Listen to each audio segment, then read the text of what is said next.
The majority of complaints are about a company called University Parking Enforcement.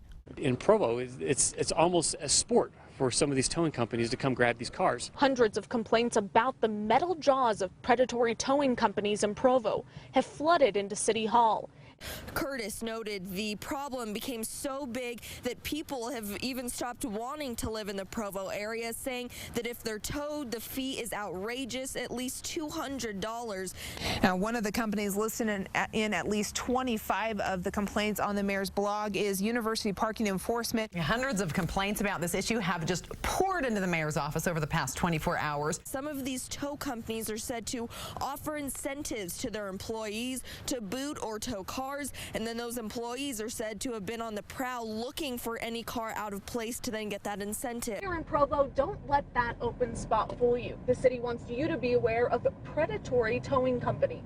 Jessica had to pay $225 after everything was said and done.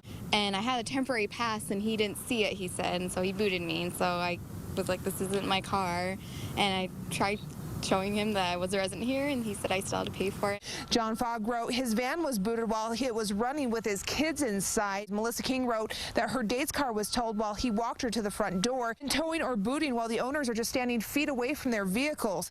Most students say that's just unrealistic because they can't afford to pay the fee in the first place. I've seen that happen to so many people. People in Provo and students at BYU are all too familiar with this type of practice. I wanted to make a quick video to show how predatory and ridiculous the towing policies are in Provo. After being there for 2 or 3 minutes, I looked up from my phone to realize that a tow truck was backing up to my car. The ones that are causing the problem, they may push back, bring it on.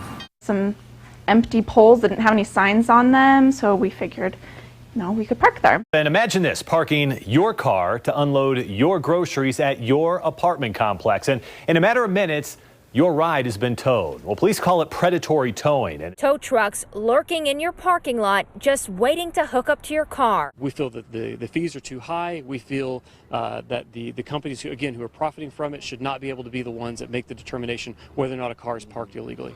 Fox 13 reached out to the Provo tow companies, but they refused to comment.